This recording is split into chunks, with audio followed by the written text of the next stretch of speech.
It wasn't like I believed in myself or anything. I was just like, you're in charge. Something good happens, that'll be for you. And if something bad happens, that'll be on you. And that's how I'm just going through life, assuming that I will be in charge of every facet of my life. What's up, ladies and gentlemen, boys and girls around the world? I would like to welcome you back to the Real Talk with Zuby podcast. On today's episode, we have got on a stand-up comedian, a legend in the game, long running, one of the top podcasters in the world for over a decade, the one and only Adam Carolla. Welcome to the show, man. Thanks for having me, Zuby. No doubt. I say welcome, but I'm actually in your studio right now. We just wrapped up one of your shows. So firstly, thank you for taking the time out to do this. Thanks for having me. No doubt, man. Adam, I know you, millions of people around the world know you, but for those who are not familiar, please introduce yourself. You want to go back? Let's go back. I was a sort of poor guy in the San Fernando Valley, sort of where we are now, North Hollywood, about 4 or 5 miles from here. Grew up kind of playing sports and being kind of physical. Wasn't a good student. Wasn't even really a mediocre student. Was a bad student. So I sort of did everything I did was sort of physical, and then, I played sports in high school, did pretty good, left high school and just got a physical job, which was labor, construction labor, on job sites, just picking up trash, digging ditches, busting out stucco and stuff like that. Did that for a long time because I didn't have any other options. I wasn't that employable because I couldn't fill out the paperwork and the resumes and all that stuff. So I just sort of worked almost kind of underground, like a lot of construction. It's sort of, you don't have benefits, you don't have 401k, you don't have insurance, it's a lot of cash, and you work like an undocumented worker, essentially, and you just go from job to job, So like the guys waiting, the illegals at the Home Depot, waiting to jump in the back of the pickup truck and do whatever they're going to do for that day. That was essentially how I lived for, a long period of time. I got a little bit older, into my early 20s, probably young, 22, maybe 23. I just went, well, where's this end? How's this going to work? Like, do you want to own a home? How could you own a home? You don't, there's no documentation of you working. You don't have a credit card. You couldn't buy things on time. You couldn't buy a new car. You had to pay cash for a truck, pay $900 for your truck. It was a very kind of depressed financially and sort of morally world where you just couldn't book a flight on an airplane because you didn't have a credit card, and you had no money set aside, and you had no insurance. I had no life insurance. Forget about life, no medical. Mm-hmm. I didn't have car insurance. You really was real hand to mouthy, kind of make $8 an hour kind of work. And so I was like young, and I was like, well, where's this going? How's this going to work out? And there are things I wanted. I drove a truck. I wanted to drive a sports car, but I had to drive a truck, and I wanted a house, but I had an apartment with 3 roommates, and it was all, pretty bad. And so I was like, well, what do you think you can do? And I eliminated doctor and lawyer and stuff like that just because I was a bad student. And there's no way I wasn't going to go back to college or go to college and get some advanced degree or something. I was just a poor student. Mm-hmm. So I was just like, well, I think I could do comedy. And I was always funny, sort of naturally, but I wasn't getting paid to do it. I never did it. I just, crack up the guys on the job site, kind of thing for me. So I was like, all right, well, what does that mean? And I thought, well, I better start investigating doing this. Now, as they say in show business, don't quit your day job. I didn't have any option about quitting my day job. That's how I existed, So I, drove a truck and swung a hammer and worked 50 hours a week on a job site. And then at night, I'd go do an open mic, or I'd go take a groundlings class and an improv troupe or something. And I was just kind of working by day, and by night I was out trying to learn how to do comedy. So that was all here in California. Yep. Born and raised, yeah? Yep. Okay. Tell me a little bit about your family background.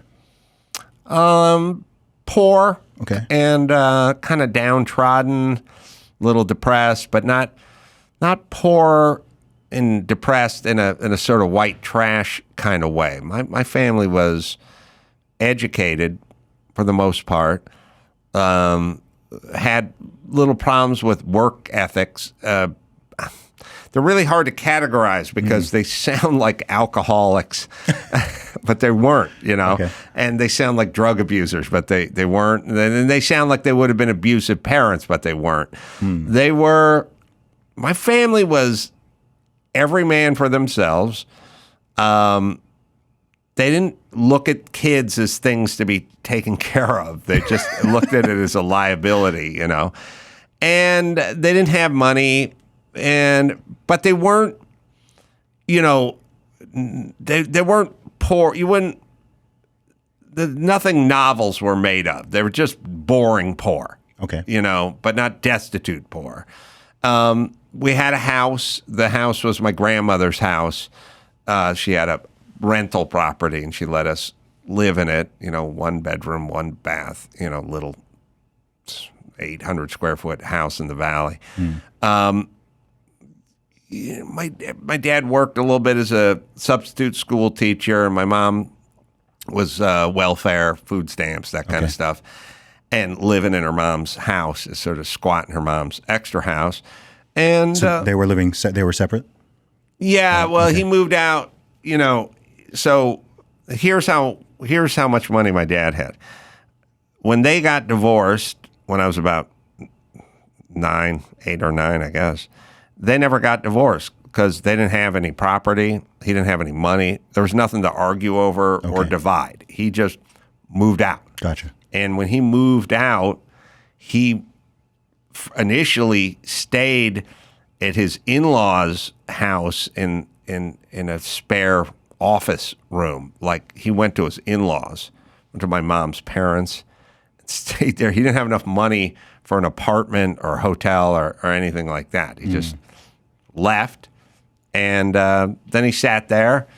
And then me and my sister kind of split our time between my dad and my mom, but neither one of them really had much going on or money or things. And so my sister ran away when she was probably like 13 or something like that. And everyone just kind of spent time at other people's houses, where they had food or games or something. We just kind of drifted out. Okay. Yeah, because there's something you said really that fascinated me on the podcast we recorded earlier. I was on your show, and you said that from the age of about 9, you had worked out that no one was going to do anything for you or really help you to achieve success. And you specifically actually mentioned your family there. We were talking about the government and people relying on the state and stuff like that. But I think it's interesting to say that from such a young age, you had the realization that if you are going to go out there in this world and become successful, that is something that is dependent 100% on you. So can you talk around that a little bit more? Yeah. My parents, while I would not call them bad people, their entirety of their life was spent trying to save themselves, I guess, is take care of themselves, And they didn't display any characteristics of taking care of anybody else, And if they did, it would just be the barest of the minimum, And so I got the impression that I just wasn't going to get things from these people, not stuff that I wanted. I wanted a mini bike or a go-kart or something like that. It was never going to happen. I asked 200,000 times. It never. They didn't even say no. By the way, there's like, I want you to build a time machine. I'm going to go back and I'm going to kill Hitler. And he just went, I'm not even going to say no. I'm just going to keep walking. So, I knew this group wasn't going to do anything for me. And financially, I knew it wasn't there. There wasn't going to be money. There was no college fund. There was nothing they were going to sign me up for, space camp or something like that. I wasn't going to get a musical tutor or something and learn to play the piano. I just saw what they did, and what they did was almost nothing, and I just knew there was going to be nothing for me. So it kind of made me think about it. I mean, it's a sad realization when you're young. You know, you have this sort of fantasy that, oh man, if some robber broke into this house, my dad would kill him. You know, how dare he come near my boy or whatever. There wasn't any. I knew they weren't going to do anything ever. So I intellectually understood it. It didn't feel good, but I kind of got into, what's my move going to be then? If these guys aren't going to do anything, and by the way, if they don't, then who? You know what I mean? Like, why would a stranger help you out, or even a school teacher, or a coach, or something of that nature? Like, who would do something for you if your own parents aren't going to do anything for you? Then who is? So then that gave me a sad, kind of empty and fearful. I was fearful because I wasn't old enough to get a job or protect myself or do the things that I would have needed to do that they weren't going to do. So I wouldn't say I had anxiety, but I was like, it's me and my mom sleeping in this dusty old house in North Hollywood. If somebody breaks into this house, she's not coming out of her room. Her door is locked. She locked her door at night. And if somebody comes in, I'm going to have to figure out a way to take this person on. And you know, for me, I got kind of resourceful. I would just go to other people's houses and eat dinner at their house and play with their kids' toys and stuff like that. And as I got a little older, I started sort of going, all right, you got to work. You're going to have to work at this, and you're going to have to figure this out. And it's probably going to take a while, but you're going to be the only. And it wasn't like I believed in myself or anything. I was just like, you're in charge. Something good happens, that'll be for you, and if something bad happens, that'll be on you. And that's how I'm just going through life, assuming that I will be in charge of every facet of my life. Given that story, I think a lot of people, if in that position, would adopt the victim mentality and use that for the next several decades, if not their entire life, to justify their lack of achievement or success or even their own personal bad behavior. What do you think it is that prevented that from happening with you? A lot of people would tell that same story about a childhood, perhaps, you know, more severe, perhaps less severe, whatever, but they will then take that into their 30s, 40s, 50s, 60s, and again, that becomes their permanent alibi. So, how did you avoid that? Well, I probably had the right to play the card, but it wasn't pragmatic for me. It was sort of like I could sit here and cry on my bed for eternity, but no one was ever going to come into the room and soothe me. I would just be on this bed crying, wasting salt and tears, you know? And so for me, it was like, yeah, I know people that are, I was exposed to people that were successful, you know, kids whose parents were successful and had more money. And, you know, when I would play pee-wee football, I would see some of these other kids' dads pick them up in nice cars and take them out to restaurants and things of that nature. And I would go, well, I wish that were my dad, you know, but it wasn't my dad. And I wasn't going to get anything through assuming that role. I couldn't find a tangible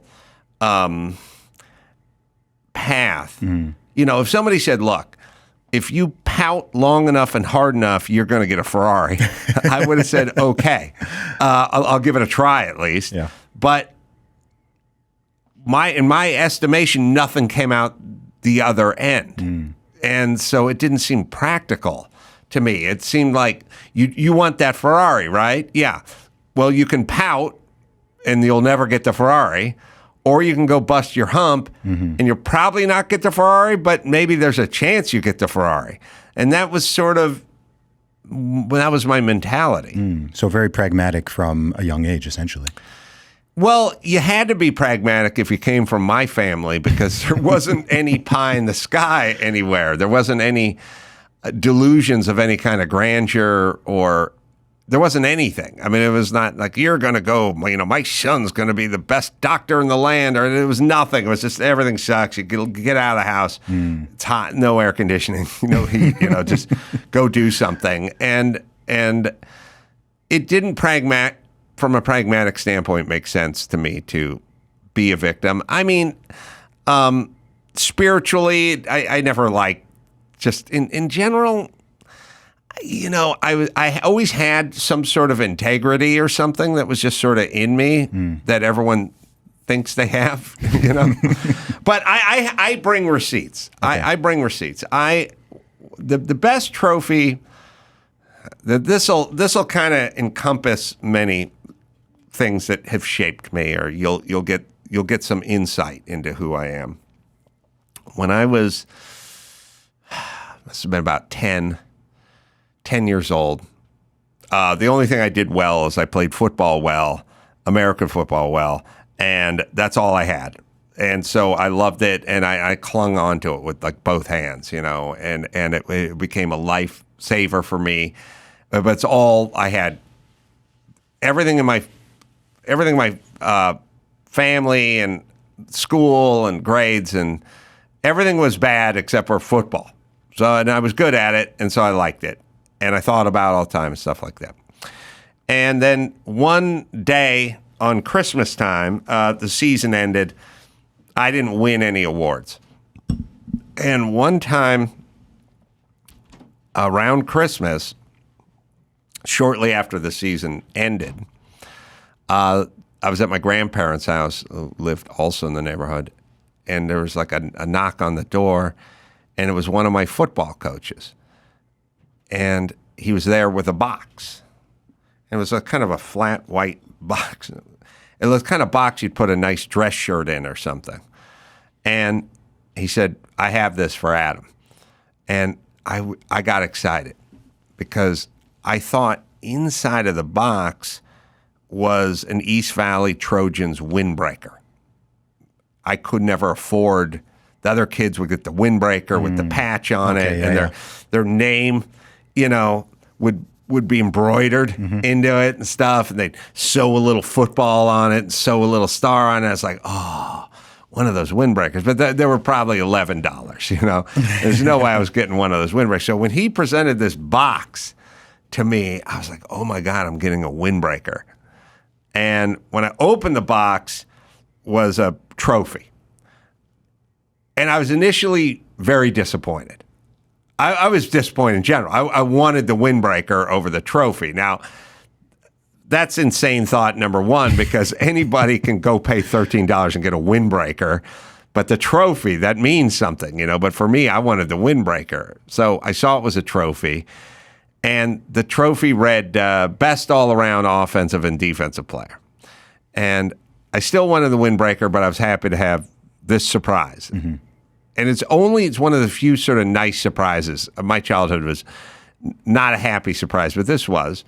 And then I realized they made me that trophy special later on because they realized that everybody voted for the kid who's going to be the most valuable offensive player and the most valuable defensive player.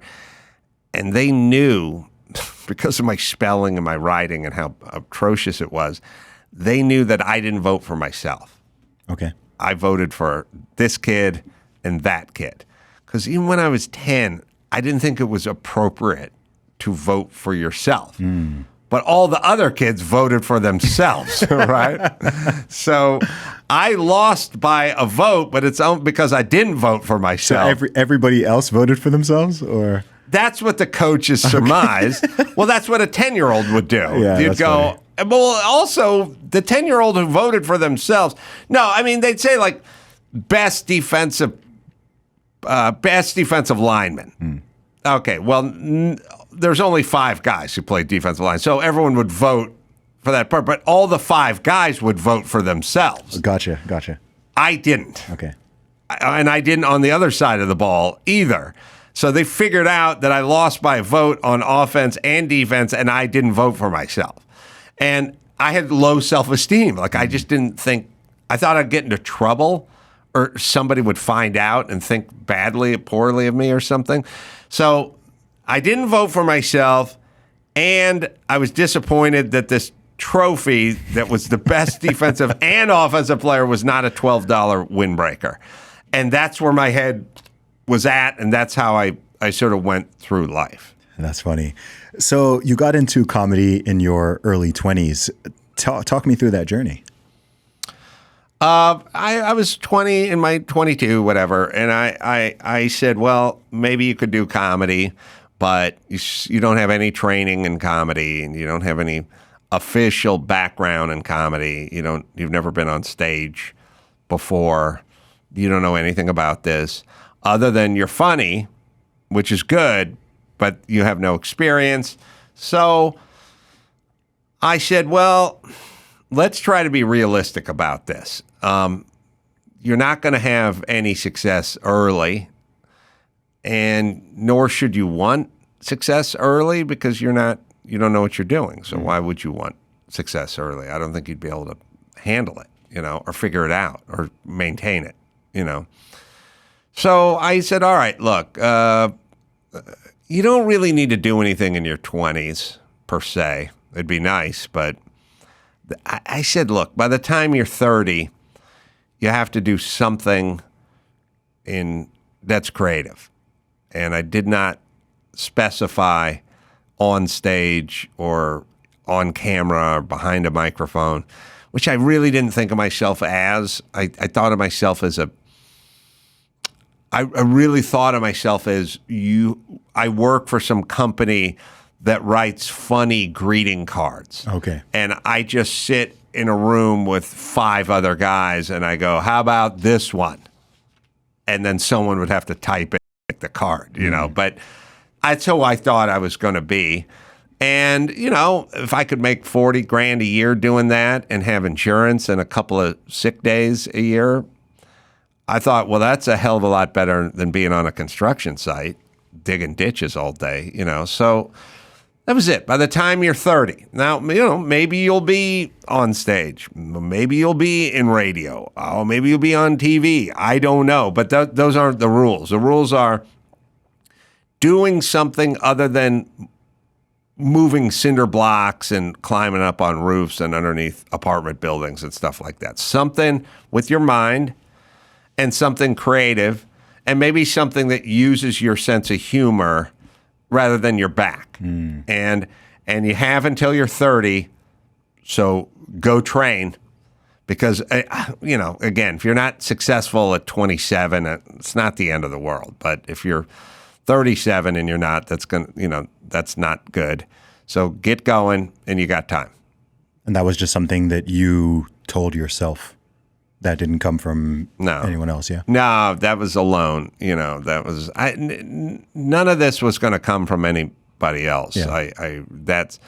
Nobody thought I was funny or said I was funny. No.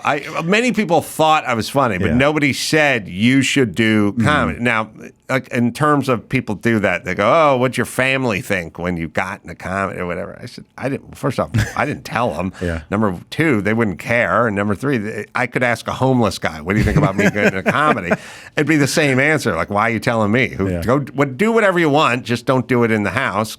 Do it on your own. Yeah. So I did not get encouraged. No one steered me anywhere. I just said, it's time to go out into that world and see if you can find your way. Okay. And how did that go? So what was the plan? You just were attending open mics or were you putting on your own shows? What point did you feel like you were making some type of break or achieving some type of success?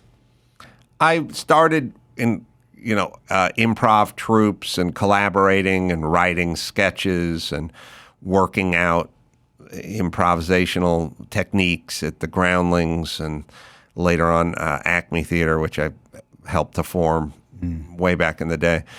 And, the feedback I was getting is that I was pretty funny, but kind of green. And, I didn't really know. Most of the people I was working with were had experience in drama and productions and plays and schools and theater majors and stuff like that. And I was just sort of very blue collar and very raw, but I was funny, but I didn't know the difference between stage right and stage left or upstage and downstage. I didn't know what I didn't know, sometimes they say, oh, we're going to do an improv, or we're going to do it all Shakespearean style. All right, here we go, and I'd be like, Shakespeare. What does that mean? I don't even know I couldn't do any of that. These people could do it. They could do full improv in full Shakespearean because they trained and they read and they did the plays, So I was a little fish out of water, but I worked at it, and I just worked for free, and I never got paid, and I never had any success. I had little bits and pieces. I taught comedy traffic school because I thought it'd be a good experience. Comedy traffic school. Out here, when I say out here, I guess I mean the United States, they have traffic school taught by comedians. Okay. It's like 8 hours worth of class. If you get a speeding ticket, you got to go to traffic school. Oh, okay. And I'd do 8 hours of that. But as a comedian, they wanted you to be funny because they pay an extra like $4 to go to the hour? comedy. No. Oh, just total. The ticket, if you signed up for traffic school back then, you could go to Sears traffic school for like $19, or you could go to Let Us Amuse You, which is my traffic school, for like $24. Okay. But you'd get a comedian. Interesting. Yeah. So I thought, well, that would be a good experience for me. Be up on my feet for 8 hours trying to make people laugh. No doubt. So at what point did you start to feel like you were achieving success? I never really was achieving any success. I mean, to be honestly, I'm not sure how you measure success. Yeah, I guess I think some of it, I think it's somewhat subjective. I think there's a point in your life, I don't know, I guess I could say with myself from around 2021, I felt like, okay, I feel like I'm successful from all the efforts I've been putting in over the past 15 plus years.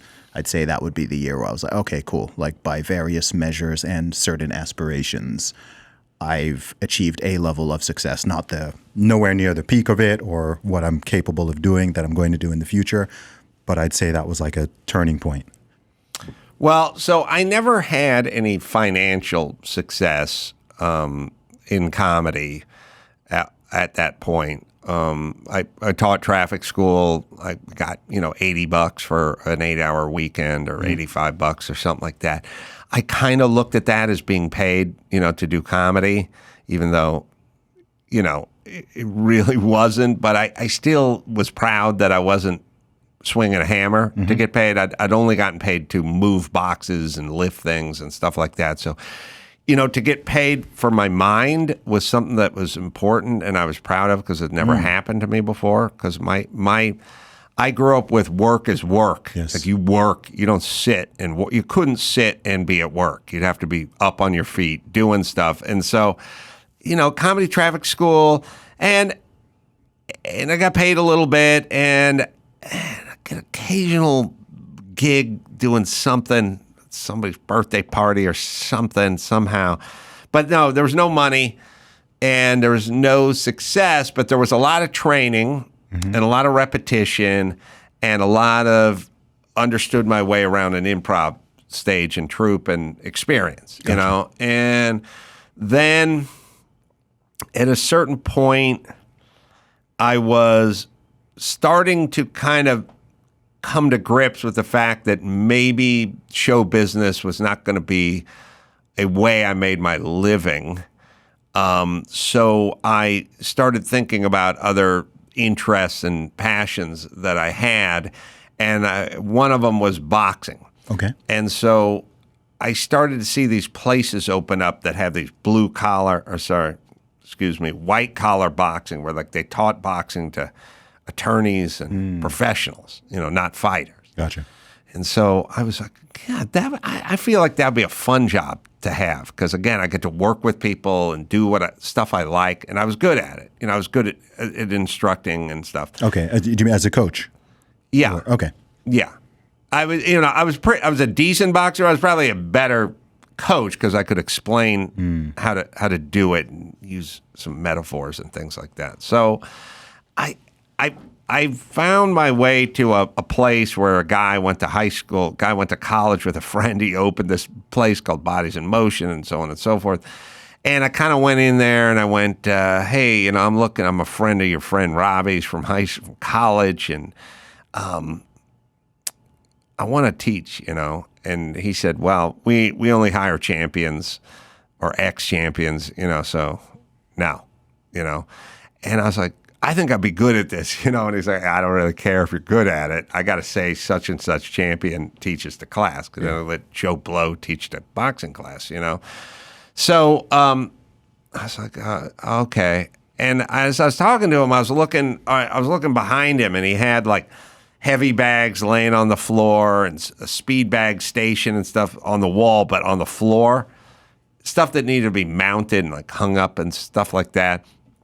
And I was like looking around, and while he was kind of shooing me out the front door, I just sort of stopped and I said, you look like you could use some help around here hanging up bags and hanging up speed bags and fixing some stuff around here in this gym. And he's like, yeah. I was like, well, I'm a carpenter and I can do all that. And he's like, oh, you are, huh? And I said, yeah, I am. And he said, well, let me show you some stuff I need worked on around here. I said, okay, well, see, now we're getting somewhere because I'll tell you what time you close? He said, 10 at night. I said, what time you open? 6 in the morning. I said, okay, I'll be here from 10:01 to 5:59. I'll work through the night. I'll hang this stuff. I'll fix this stuff. And I'll charge you $10 an hour flat. That's it. Just give me $10 an hour. I'll do it. You have to give me a chance to teach boxing. You don't have to hire me to teach boxing, but you have to give me a chance to show you what I can do. And he said, yeah, okay, fine. Go hang all this stuff, and then I'll give you a chance, So I hung all the stuff, and he gave me a chance. And a few months later, he said, I'm opening a place in Pasadena. You go over there and build it out, and you can teach, the morning classes or whatever it was. And so I was teaching the morning class, 6:30 to 7:30, whatever. And then I was going off and swinging a hammer for a living for the rest of it. And, I was like, well, it's not show business, but you're kind of on your feet. You're having a good time with these people. You're at least doing what you want to do part of the time. And, my business, I was doing more finish work and less digging ditches and stuff like that. I was doing carpentry now. And I was like, well, maybe this is about it, How old were you at this time approximately? I was like 28, 29. I was coming up on that 30 number that I'd promised. And as I was coming up on that 30 number, it wasn't looking good. I really hadn't gotten anywhere, but I trained a lot. I met a lot of people and, maybe had a good time, but it didn't seem like it was going to be in the cards from a career standpoint. And as I was driving my truck over the Laurel Canyon into the city, maybe a month away from my 30th birthday, I tuned into the morning radio station, and they were doing a bit, and the bit was the sports guy was going to box Michael the maintenance man, and they were going to do this thing. They're going to do a morning zoo type of thing. We're going to have a boxing match, between these two guys.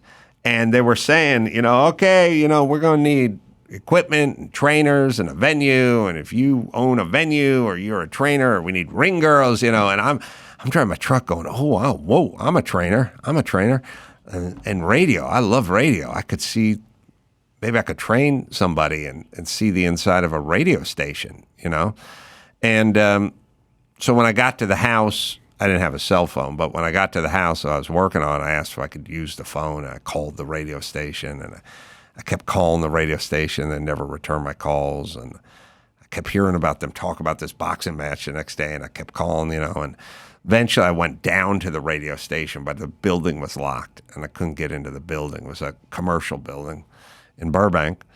And then they said, well, the building opens at 7, and I go, well, I got to teach a 6:30 boxing class or whatever. So then the following day I got someone to cover my class for me, and I went back to the radio station, the building, the commercial building, and they're on the 9th floor.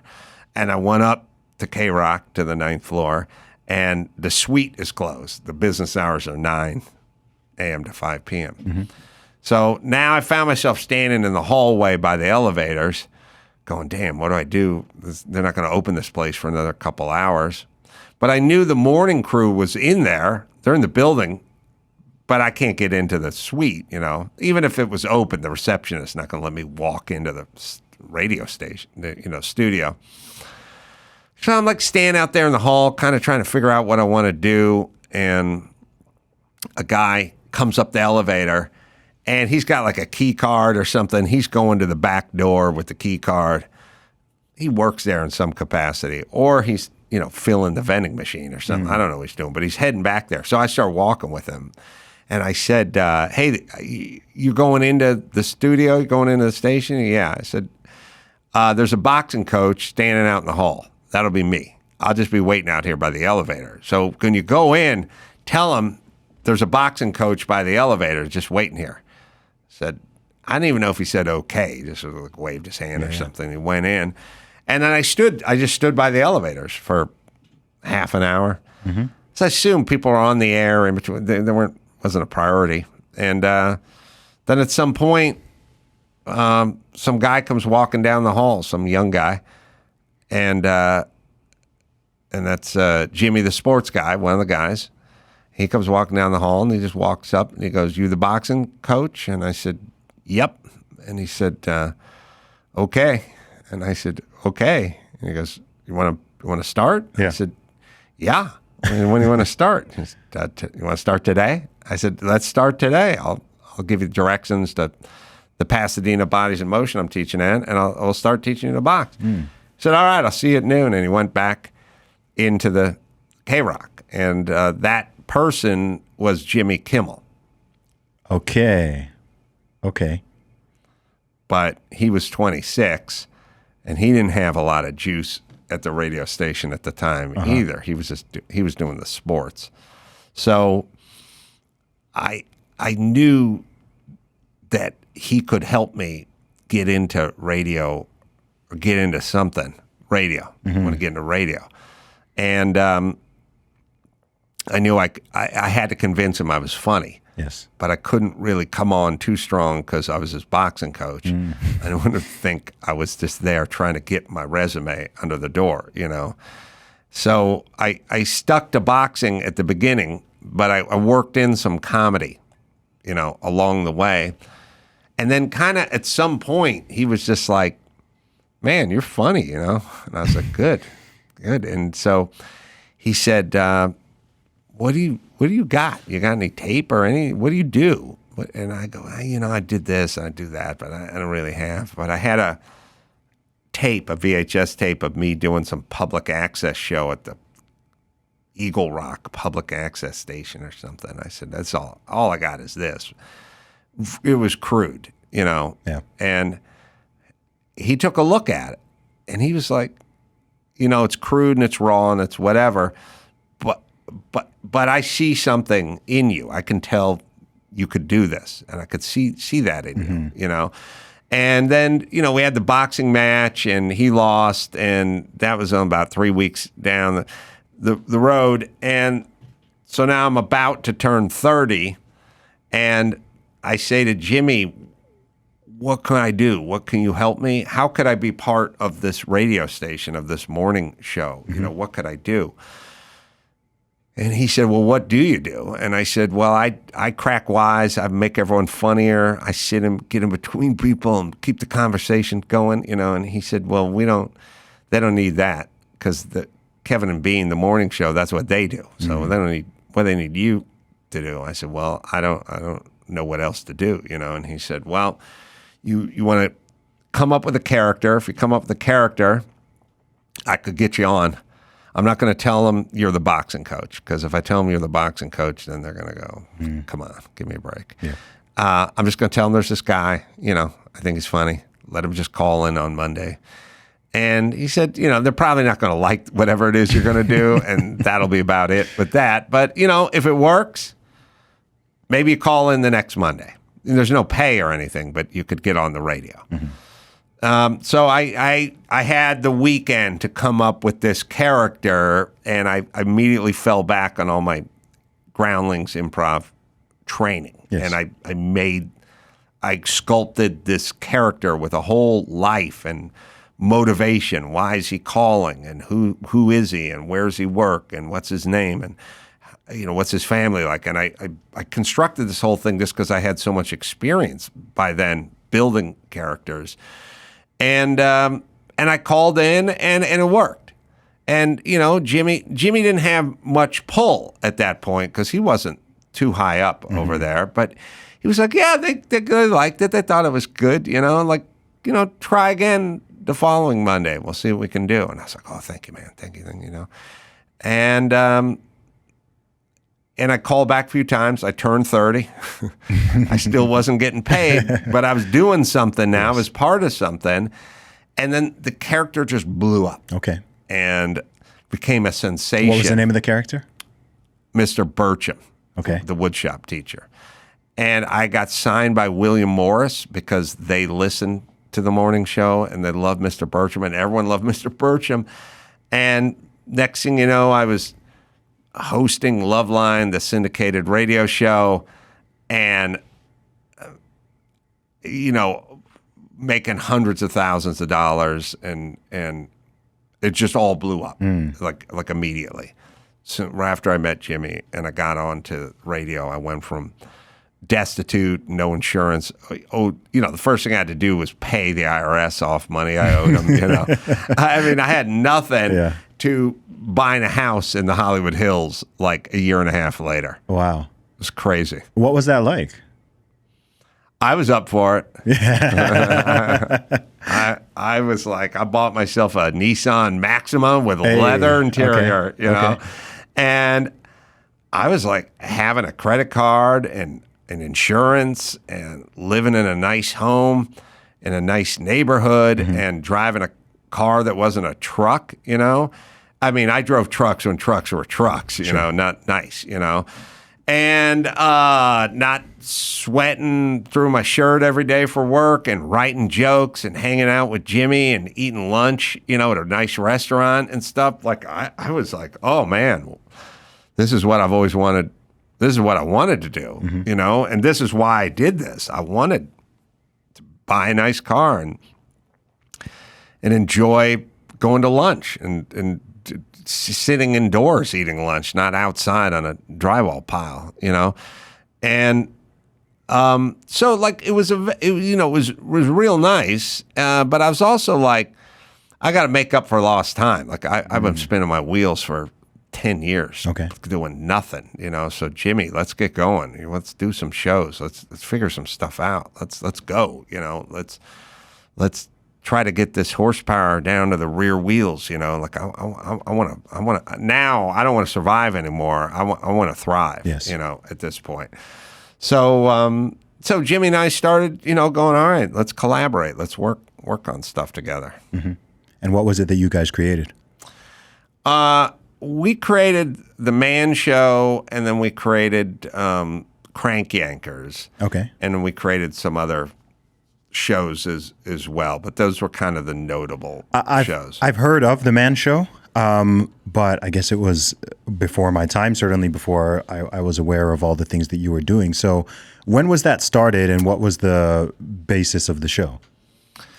We wanted to do a show where we could work together and do whatever we wanted to do. Okay. So, we called it the Man Show just to give it, a title and have some structure to it. But Actually, like just a show that you would do with your best friend if you could dream of a fantasy show that you could do. And all we want to do is do funny stuff. And started in probably the late 90s and became a big hit and a sensation pretty quickly. But it was really just because we were enjoying working with each other a lot and working with the people we wanted to work with. That's dope. And was it that just to be clear, was that was a radio? It was a radio show or no, TV show? TV show. Okay, on what network? It ended up being on Comedy Central. It was for another network first, and then I did Loveline, the radio show. I did that on MTV every night for an hour. So I was on MTV back when MTV was MTV. You know, it was a big deal to be on MTV. How much of all these worlds changed since you got into it all? So you've done radio, comedy, television.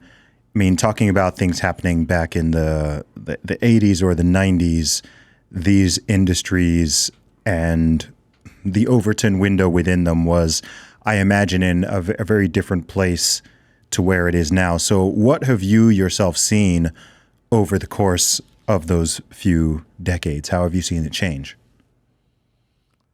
Well, you know, different entities don't have a reign that is endless. You know, you see MTV go from one of the biggest, most influential platforms around to sort of, well, I don't know what number it is on my cable anymore. You know what I mean? Like kids don't watch MTV. Yeah. When I was, you know, a certain age, everyone watched MTV. So if you were on MTV, then you were a star, you know, and if you were on K-Rock radio, you were a star. And maybe even Comedy Central to a certain degree. And so these platforms, you know, it's like Sports Illustrated was huge, and now Sports Illustrated isn't huge, you know, and I think the challenge, whether it's an entity like Sports Illustrated or just a person like Jimmy Kimmel or Adam Carolla, is how do we do this for 30 years? How do you do it for 50 years? You know, how do you keep this brand sort of going and moving forward? You know, it's like back in the day, you'd do an appearance on The Tonight Show with Johnny Carson and your world would explode, you know. Now you don't. Yes. Do you think that's overall better now that people have? It's more democratic in a way that people can go out there, whether you're a comedian, a musician, any type of entertainer, or even entrepreneur. You can go out and create your own lane and your own platform. It could be a podcast, it could be a YouTube channel, it could be social media, whatever it is. Do you think that it's now, rather than having those sort of specific gatekeepers, do you think that it's now a better time to be an entertainer? Well, I think it's more, I mean, a better time sort of depends who you're asking, because the guys who were on The Tonight Show that were marginally talented but getting all the sitcoms and things like might disagree with me. Yeah. I would say it's probably more merit-based now than ever, although people always bring up, oh, this guy's got 7 billion viewers and he's a talentless hack or something. It's like, yeah, I know, but get hold of me in 5 years and let's see how this person's doing. You know, I think it's better if you're good. I may have had a little more success at an earlier age if it was if some of these corridors were open to people like me. I didn't know I would have started doing a podcast when I was 17 if there was such a thing. All we had was radio, and I didn't know anybody in radio, and neither did anyone in my family. So, you know, I think it's more saturated now. Okay. But I think it is more democratic. I don't think there are barriers. You know, I mean, it used to be, well, if you're a woman, you weren't going to have a hard time doing comedy because no one wants to hear a woman do comedy. You know, all that stuff's kind of gone away. But now everyone's kind of facing the reality of you're going to have to do this on your own, or you're going to have to figure out a way to do it for yourself. And the consumer will decide whether they want to hear your voice or not. And now it's kind of sobering, because I think that in the past, there's a lot of sayings in Hollywood. It's who you know.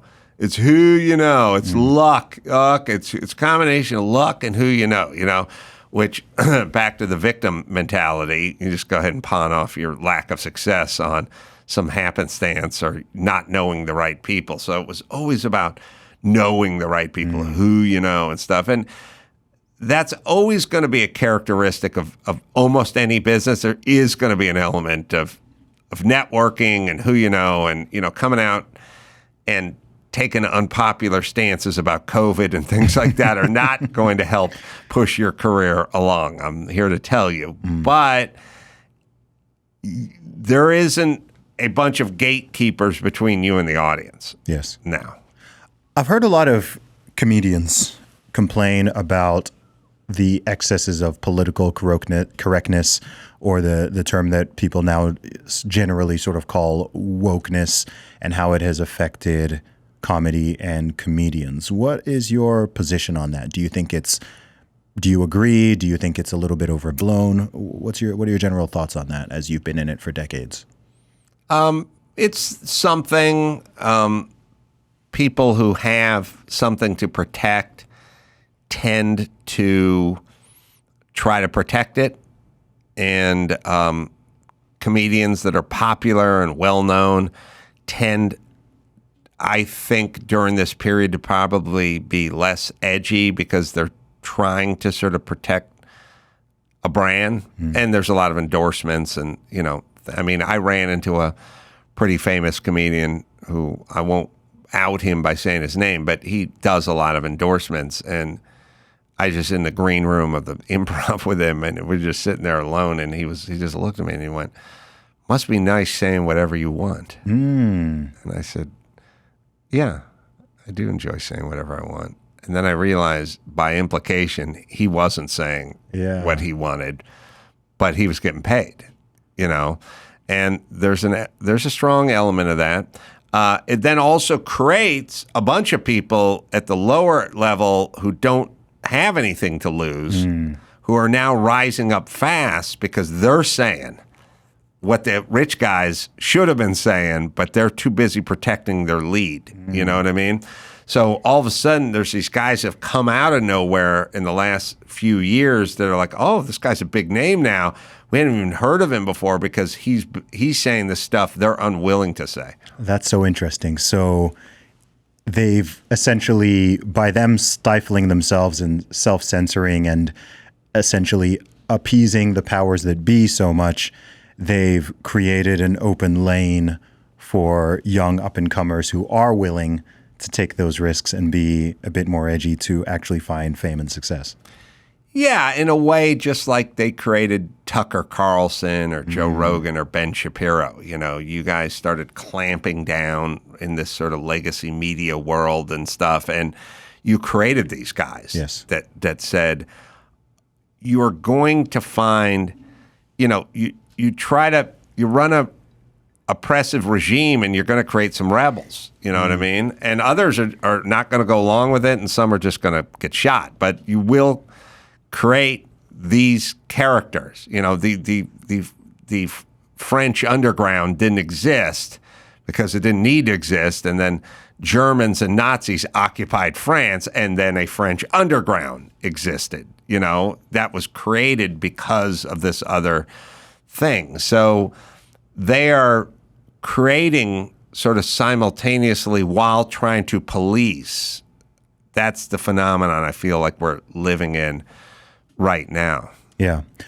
Adam, what are your thoughts on where the USA is and the direction that it's heading? This is something that, man, there's so many different perspectives on it. There's the people who say that the country is just falling and they're seeing all the problems and very concerned about its trajectory, infringements on freedom, the border, whatever the case may be, social, cultural, political.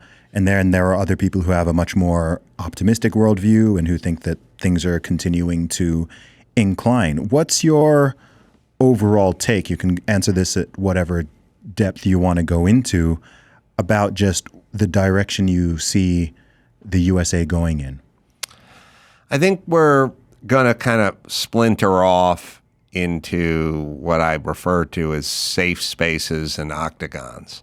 Okay. And the places, so I've lived in California my whole life, and nobody my whole life would ever even flirt with the notion of leaving California. People showed up in California. You don't leave California. And many, many people I speak to have left and are planning on leaving. Now, they don't really want to, but I just got back from Florida and I met a bunch of ex-California patriots who just left, And so they're creating a group, so you're going, all right, California is going to get, higher tax burdens and higher regulation burdens and more things that I disagree with. Now, that doesn't mean I'm right. But I am. But I just, well, we're right. Yeah. But I disagree with it. Mm-hmm. I do not want the government creating a third aisle for the transgender community in the kids' Target. Do you know what I mean? Yeah. For their toys. I don't want it. I don't want tampon dispensers in the boys' room at the junior high. I disagree with that, right?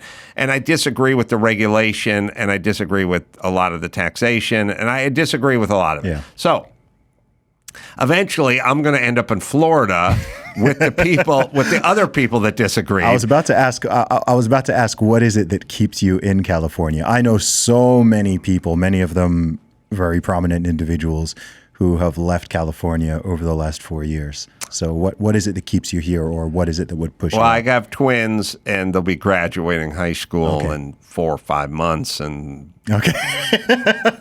I always say, I say this answer all the time. I realize it's a joke, but people always say to me, they go, when are you going to leave? When are you going to leave California? And I go, I will be attending my kids' high school graduation in a U-Haul. Oh, wow. Okay. That's when I leave. And you're looking at Florida? Florida, Nevada, Texas. Okay. That's the other sad thing, is anywhere. Yes. But not California.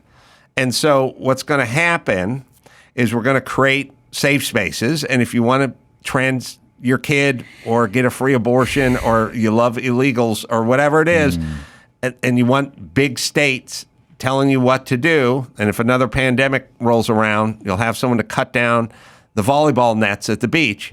If that's something that's attractive to you, and it is to a lot of Californians, they like being ruled. Yes. Newsom won by a landslide. If that's what's attractive to you, then you'll no longer be able to live in that environment. California was very different 20 years ago. It was just live and let live. No one cared about politics. No one knew. We were going to the beach and having a good time. Yeah. You know what I mean? Now it became this. Then you are going to move to one of these other places where you agree with what they agree with. Mm-hmm. And my prediction is eventually the blue cities and states, the same with announcing, your sanctuary city, and then we start dropping the migrants off on your doorstep, and now you start freaking out. You need someone to bail you out. I think these blue cities and blue states are then going to need to be saved by the red states who are gainfully employed, because your guys' policies are so god-awful that they're not tenable. Yes. So it's going on in Texas right now. You have the federal government saying, take down the barbed wire and let the illegals in. And Texas is going, screw that. Yeah. This is our land. And we don't want these people in here, so we're going to take it upon ourselves. So it's going to be, that's a little microcosm of sort of where we're going. And Texas would be an octagon, and, Oregon and Washington, Seattle, and D.C., or, L.A., whatever, these are going to be safe spaces. Yeah. And they're going to be in trouble because they're going to say, they make the proclamations, no more grades for schools, and you're going to have to.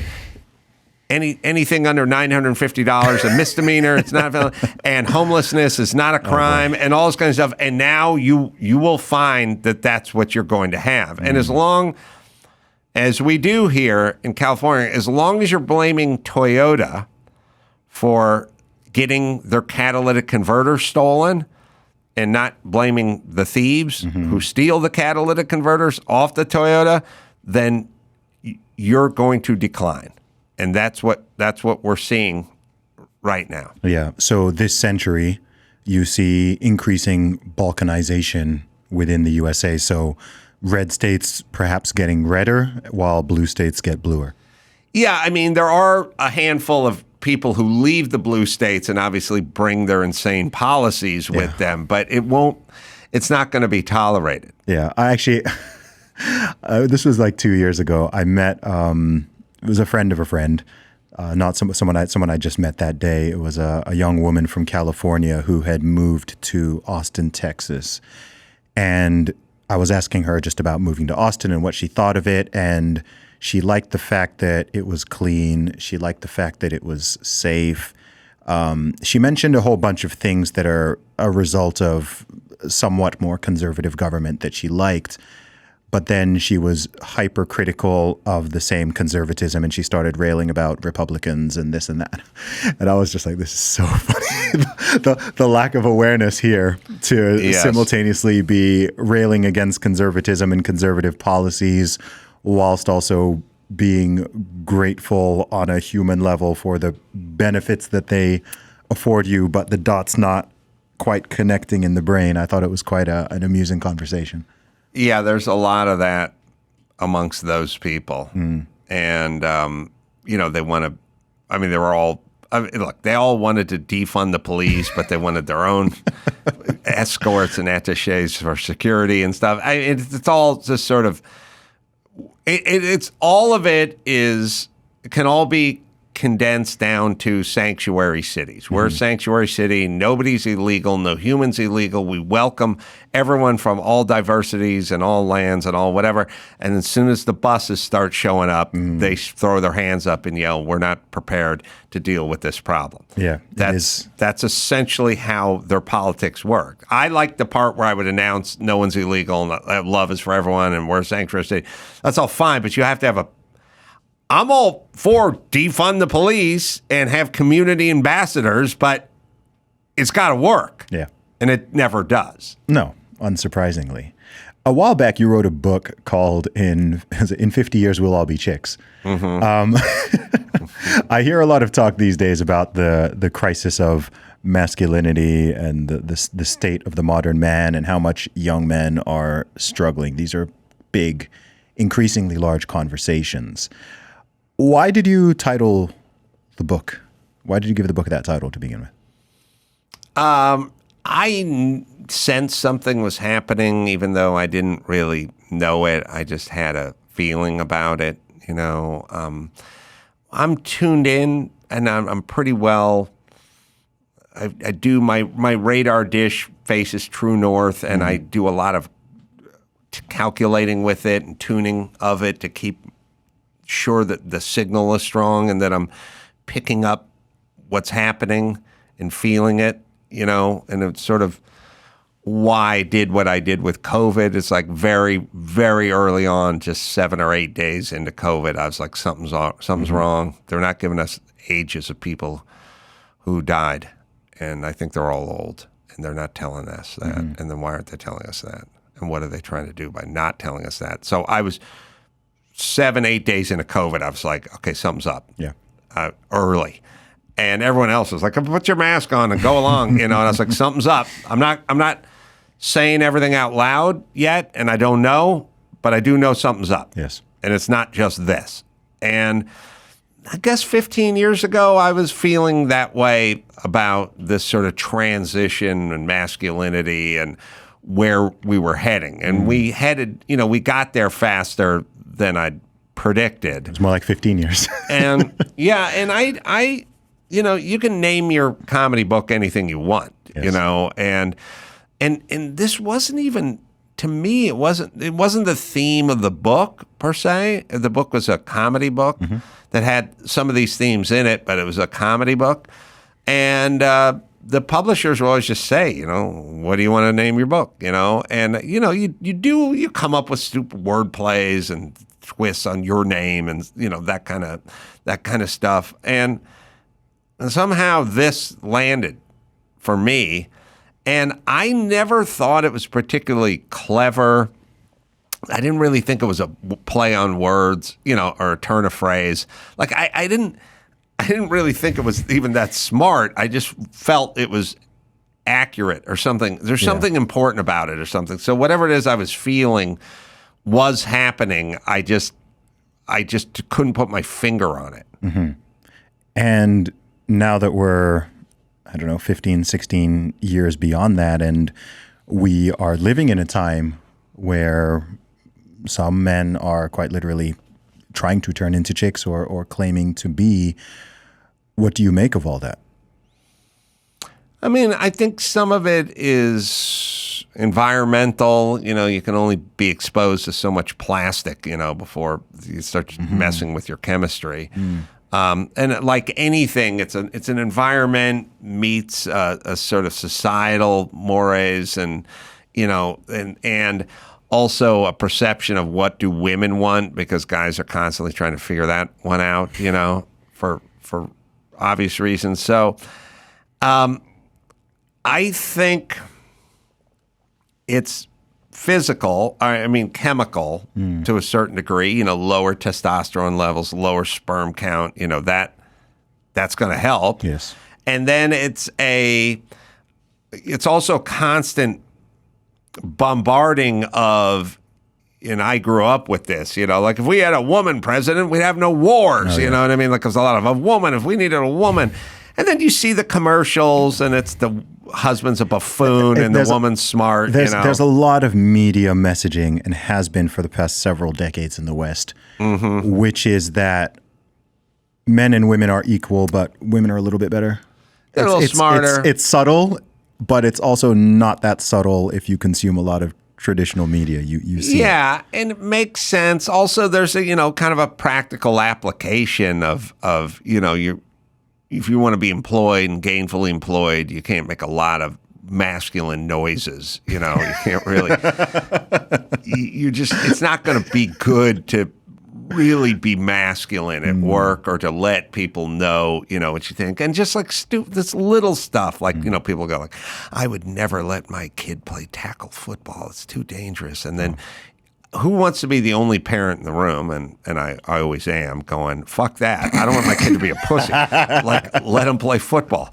Like, you see, there becomes a herd mentality, and they start agreeing that the woman's side of the aisle is more evolved. Yes. They are evolved, and they think in a better, more evolved way.